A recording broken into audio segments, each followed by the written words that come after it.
It's Monday, and that means it's time for a new episode of Interviewing People, the career cast where you can learn about a variety of careers from people actually doing the work. Today I'll be talking with Terry Leibold, who once walked these halls and is now retired from a career as a photographer for NASA. Terry will be sharing about his experience working at Marshall Space Flight Center, riding in the Vomit Comet, meeting people like President Bush and Neil Armstrong, and much more. So enjoy the show. Welcome to another episode of Interviewing People, and today we have a very special guest with us that I was introduced to by Mr. Marshall because he was back in Van Buren this summer for his 50th class reunion. He's a 1971 graduate of Van Buren. His name is Terry Leibold, and he worked as a photographer for NASA down in Huntsville, Alabama at the Marshall Space Flight Center. So he's going to be talking a little bit about his experience. I've never talked to someone in person that has worked at NASA, and I'm really interested to hear his story, and I think we can probably all have a lot to learn from his career experience. So Terry, thank you very much for joining us, and I just love to hear a little bit about how did you actually end up at NASA? Well, I was working in Cincinnati. My wife and I were both working in Cincinnati. She had a government job working for the Air Force Audit Agency. And she's originally from Florence, Alabama, and she thought it would be time for us to move closer to home. And so one day we decided to drive down to Huntsville, and she had some meetings already scheduled, and she went in and interviewed with, I think, 3 different departments. Came out and they called her back and ended up with a job at the NASA Inspector General's office as an auditor. Well, now I'm in Alabama without a job and a small child. So I was staying at home with my daughter and kind of freelancing as a photographer around the area. My wife's family was coincidentally also in the photography business. They had their own studio and store for over 50 years. So I had a little bit of a connection with them. I was able to work through them some of the part-time jobs and all. And one of those part-time jobs was working with a film crew that was making a movie, sort of a religious theme type movie. And they hired me because of her, and I was working as a photographer with them and started meeting all the people that was working along with the movie. And the director and the photographer for the movie, they had a contract with NASA at the time to operate the photo lab. So I'm still working part-time, freelancing, and I get a phone call one day, and manager of the photo lab says, "We got a temporary position available. Would you be interested?" And I said, "Well, how long?" And he said, "Well, it could be 6 weeks to 6 months." And I said, "Of course, I'd be interested. An opportunity like working at NASA would be a great benefit." So I took the job and ended up working for them for 6 months. A few weeks later, there was another temporary job opening at the photo lab. So I took it, and then before that was over, they decided to hire me as a photographer. One of the reasons was, I guess they knew who I was, and I was also a scuba diver and an underwater photographer. And one of the things that I enjoyed the most was acting as an underwater photographer in the Marshall Space Flight Center neutral buoyancy simulator. It's a big round swimming pool, 40 feet deep, 75 foot across, maybe 1 million gallons of water. They would bring the space hardware in there, mock-ups of them, and see how things would go together. And the neutral buoyancy part of it was that they would have astronauts come to the facility, suit up in their pressure suits, and then they would put them in the water because they're hooked to airlines and things like that, so that they could see how they would move around the items that they were going to be installing in space. So know where the handrails are, and know how long their reach was going to be. Because in those pressure suits, you're kind of limited. You can't really do it outside of that because you don't know just how limited you're going to be able to reach. Right. So my job was to go in there in the tank and take pictures of them as they were trained, so that they would be able to show later on, this is where we need a handrail. This is where we need an extension. This is the tool that we're going to use. So I would photograph all of those things for them. And sometimes I'd run a 16 millimeter underwater photography, movie camera. And that was just an exceptional opportunity. During that time, I think I worked in more than 400 different test dives for them. Several I remember was the first Hubble repair mission. They brought a mock-up of the Hubble telescope, put it down in the bottom of the tank, and then they would bring the astronauts who were actually going to go up into space and repair it or replace it, I guess, the items that they needed, and update anything else that they could while we were there. And that went on for, probably 8 weeks, 10 weeks or so, while they brought in everybody, because you could only have 2 astronauts at one time in the tank. And so I think there was 5 maybe astronauts, so they all had to take their turn in going down there and seeing what they were going to have to do. And they had full-size mock-ups of the instruments, some as big as refrigerators, that were going to correct the lens for the Hubble telescope for the first time. That's very cool. So what year would that have been, or give or take? Oh, geez. Early 90s, Early 90s. mid 90s, maybe, Okay. Okay. something like that. So as you've been talking there, obviously this is all very, very interesting. And I just keep thinking about something you said toward the beginning, was the idea of, having the relationship with your wife, her wife having a family that was in the photo business. And then they had the relationship with the movie Correct. company that was making the movie. And then they had, connections with NASA, so forth. One thing I'm trying to impress my students is the importance of building those relationships. And I know that obviously at the moment, you probably didn't realize how important those relationships were, but looking back now, you can see that. I guess, did you ever go out of your way after that to build relationships because you saw their importance? And maybe what were some of the outcomes of other relationships that you were able to build in this career? Well, I did have plenty of opportunities to extend myself. The underwater photography was just one side of it. On the other side of it, I was a regular still photographer.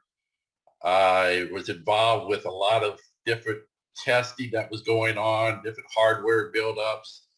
And with them, then I would meet the managers, and then I would meet the test conductors and the engineers that were involved, because I'd be there and taking photos for them. And with that, then they knew who I was. It became, we want Terry, come to do this. We want him because we understand what he's going to do for us. And that just kind of snowballed. The more people I was involved with the testing, the more people I met, the more people knew me. And I took those opportunities through as much as I could. Right. So I went from just being a photographer to being an underwater photographer to being a high speed photographer, a high altitude photographer, and different things like that, because I had met those people before and had done jobs for them. And so they knew who I was. It was just easy. Right. Talk a little bit about high altitude photography. What did that entail, and how high did you go? Well, I was asked by one of the people that I had already done test shots for them for their experiment that they were going to have aboard the space shuttle. So on the ground, I'm involved with them. I'm doing a lot of photography for them. It happened to be some type of an experiment that was to see how fluids would move in weightless environment. How much pressure would they need to push the fluid so that they could refuel in outer space was the end product of it. So they got their date to put their experiment on NASA's KC-135 aircraft.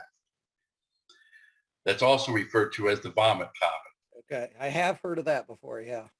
It's an airplane that does what they call parabolas. You go out over the Gulf of Mexico and they do a 2G climb, which makes you twice as heavy. You fall twice as fast. Everything goes down to your stomach, and then they go over the top and you're weightless for 45 seconds. Everything in your stomach then goes up to your throat, and you just lift off the ground and enjoy the weightless aspect of it. But I'm strapped down to the experiment so that I can sit and stay in position while they're doing it, free fall, and running a high-speed camera. To get that job, I had to go to, I think, Peterson Air Force Base out in Colorado to do their high altitude training, which meant that I was basically just a classroom half the day, and then they put me in a pressure chamber with the other people in the class, put a mask on us, and then evacuated the oxygen so that you would know how to react if something like that would happen. Then they would crack the door and everything would come fuzzy and foggy inside. So you had to be prepared for that possibility. So that in itself was just a load of fun, just being in that chamber with all the military people that were doing that. So I was fortunate to get on the plane, and I think over a 2-week period, I did maybe 150, 160 parabolas. Wow. Over that time. They did 40 a day. Out, turn around, come back, out, turn around, keep it out all over the ocean, over the Gulf of Mexico. Right. And then land back at Houston. Okay. And of course, there was always some free time at the end of each day when the experiments were done, when you were out of film, when everybody was satisfied for their results for that day, that you could play. And that's when they pick you up and they throw you the length of the plane and you fly through it like you're Superman. So you can't be beat. Yeah. Or something like that. But that came because of my contact with doing the job on the ground first, and my association with the scientists that were actually running that type of experiment. Right. And I ended up going out another week for another experiment because they knew I had been there before. Right. So Now, as far as when you were in high school, did you take pictures? Is that what you'd always hoped to do when you were in high school, or was that just something that came about, again, because of your wife and her family? And well, actually, my father worked for Eastman Kodak there in Findlay, Ohio. They had a processing plant there. He was a chemist for them, mixing the chemicals for the processing machine. And he would always get experimental film that they were trying to change something out of it. They would give it to the employees, take pictures, and then bring it back so they could process it, see if the quality was good enough, what chemicals they would need to process it with, how they would have to change that. Well, my dad would always get half a dozen rolls of film and then wait until the last couple days before he had to turn it in. And he'd hand me a camera when I was, I guess, 14, 15, and say, go out and take some pictures. I need these 6 rolls of film. So I'd go out and I'd take pictures of my dog, my cat, the cows, the house, just anything that I could walk around and take pictures of for. And got me interested, or at least I knew about photography. I knew how to set the cameras and what film speeds meant and all that. Well, then when I was in high school, I was the photographer for the yearbook. So a lot of the candid shots that are in the yearbook are ones that I took because I had an access to free film and I had access to free processing, and you can't go wrong with that. No. So that kind of got me started in photography. And then I actually ended up going to school in Alabama and graduated with a Bachelor of Science in accounting. So my dream was to be an accountant. And that's where I was working as for, I guess, 6 years or so in Cincinnati before we moved back to Huntsville, and I left that job. And coincidentally, I met my wife who had the photography studio, and she taught me how to do darkroom work, how to actually print the negatives. And that was one of the things they wanted, is somebody who could print film in my first job at Marshall. That's why I was selected. They knew that I could work in the darkroom. Right. And do that work. And everything just kind of snowballed again. You learn one thing and take advantage of it and learn another thing and just keep moving on like that. Now, how many photographers were there like you, or were you the only one and everyone had different specialties, or how did that work? Well, there were 6 photographers, 3 still photographers, 3 high-speed film photographers. At first I was just a still photographer. I'd never done any high-speed film before, but when they needed an extra hand, somebody to carry some equipment or something like that, I always volunteered because I wanted to learn how to do that. And when one of them got sick and ended up having to retire, there was an opening. I knew more about it than the other 2 photographers did because I was involved with it. I took that jump, to go out to help. Mm-hmm.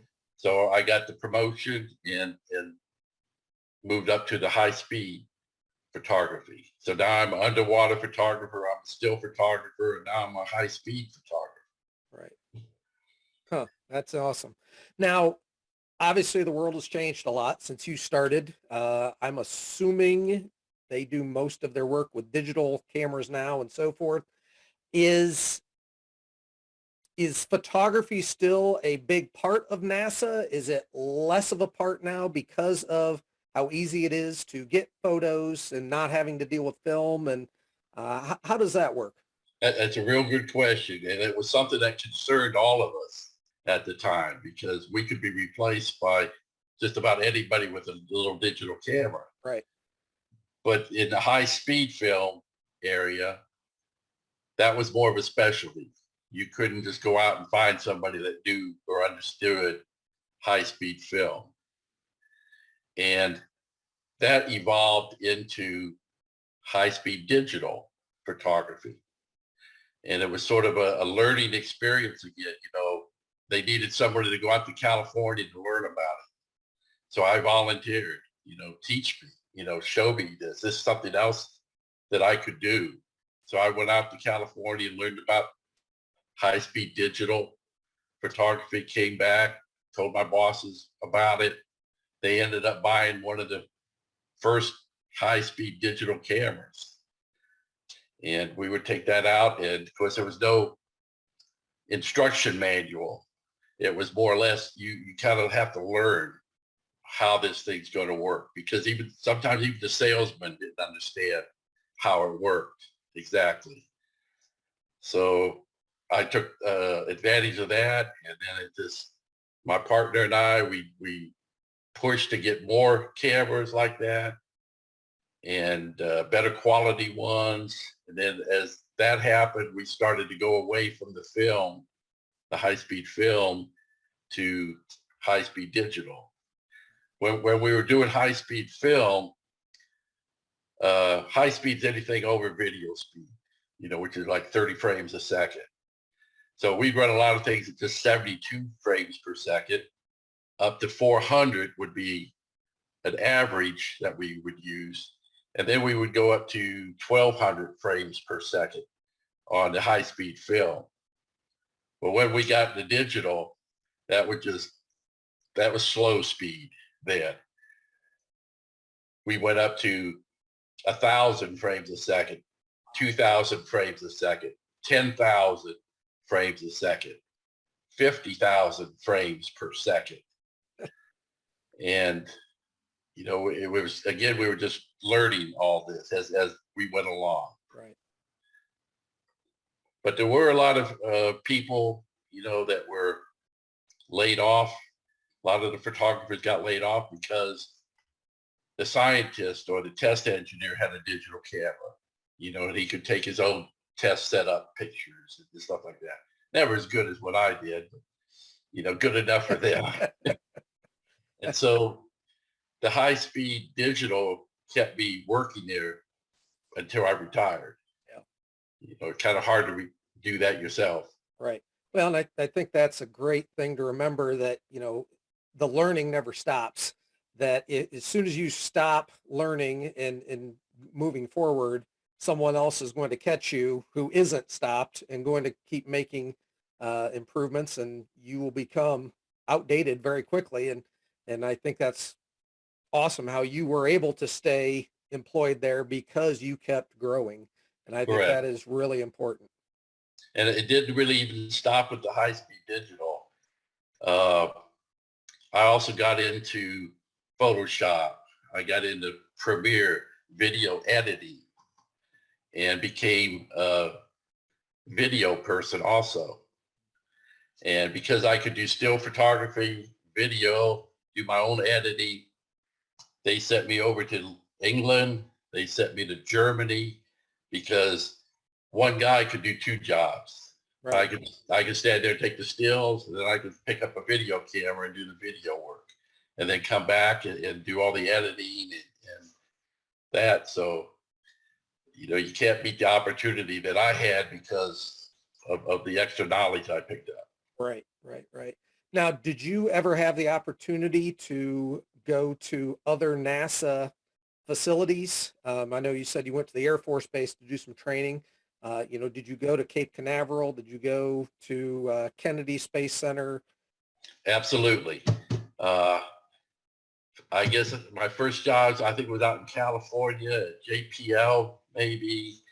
And then I was at Houston doing some still work there for an experiment that came from Marshall that went to Houston prior to being put on this shuttle, to going to Kennedy for the same reasons. I was involved with Marshall Space Flight Center made the space station. Oh, wow. That's where it was manufactured, was at Marshall Space Flight Center. So while it was being manufactured, I'm involved with all the photos and things like that. And being aboard a piece of equipment that's going to be in space for 20 years or however long they're going to have them up there, that was just wonderful. Being able to walk in it before they set it up there. But I would also go there for some of the launch, the space shuttle launches were just amazing. I made it a purpose to go when they launched the Hubble repair missions, the first one and the second one, because I had worked in the underwater facility with the second one also. So those were two that I wanted to see, but then I would go down and see other launches Right. at that time and get out on the stand, actually be in inches from touching the shuttle while it's on the stand. Just, of course, you can't touch it, but you can get close. They don't want anybody touching it. Yeah. Don't want to tip that over. That's right. Don't put your fingerprints on it. Now, any well-known astronauts that you had the opportunity to meet as a result of this, or other dignitaries? Well, I took photos of George Bush when he was president. I sat next to Al Gore on a bus going from place to place for half a day. Lots of senators, lots of representatives, a Prince, a lot of Hollywood people would come out there that I would follow them around for their VIP tour and take pictures of them. Right. The astronauts that would come to the neutral buoyancy simulator, of course, I met all of them and worked with them quite often. And I don't know if they would know my last name, but they always knew Terry. And that was kind of cool. Yeah. And they would actually sit down and we would talk. You know, it wasn't like an astronaut talking to a crowd. It was two guys talking, or a guy and a girl talking. Right. And just getting more personal. And I certainly enjoyed that. Had my picture taken with a lot of them. Right. Well, that's very cool. And ended up meeting Neil Armstrong, John Glenn, some of the big guys, Right. Story Musgrave, Right. you know, some of the famous ones, which were just an honor and a privilege, really. Right. And speaking of some of those people, you know, you were in high school when the U.S. landed on the moon. I'm sure you had no idea sitting watching that on television that you would have so much interaction with that NASA program. No, as a matter of fact, when I was going to school, this would have been about going to college, about 1975 or something like that. My mother and father came down from Ohio to visit me and looking for things to do. And I said, well, let's go to Huntsville to the Space Museum over there. And so we did that. They had a bus tour that would take people out to the arsenal where the NASA was located. And one of the stops was the neutral buoyancy simulator. And I toured that, 15 years before I actually worked there.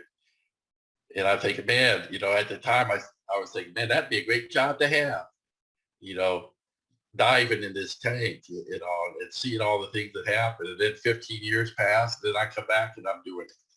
Well, that is a really, really good story, Terry. And I am really glad that you mentioned to Jack Marshall that you had worked at NASA as you were taking your school tour over this past summer. Really glad to have the opportunity to talk to you and just really appreciate the story. And I think it's great for students to hear, here's what's possible if you do simply, I think at one point you talked about just being there, just be there, be ready to work, be ready to help and get experience.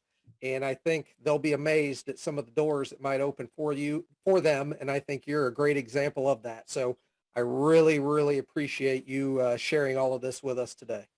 Well, thank you very much. Like I said, take the opportunities that are there. Thank you for watching this interview with retired NASA photographer Terry Leibold. I hope you learned valuable information from his career story, and be sure you don't miss upcoming interviews. Please click subscribe so you'll know when the next episode is released. Thank you for watching, and as always, remember the best part about Mondays is interviewing people.